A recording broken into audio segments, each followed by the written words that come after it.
bunyi. Ngorok bayinya. Matanya udah ketutup.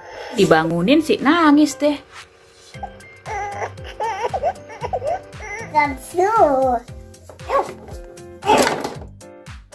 Pelan-pelan dong banguninnya.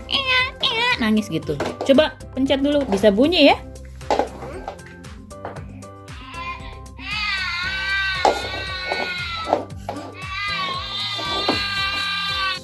Yes, iya bosan loh. Membangunkan bayi boneka.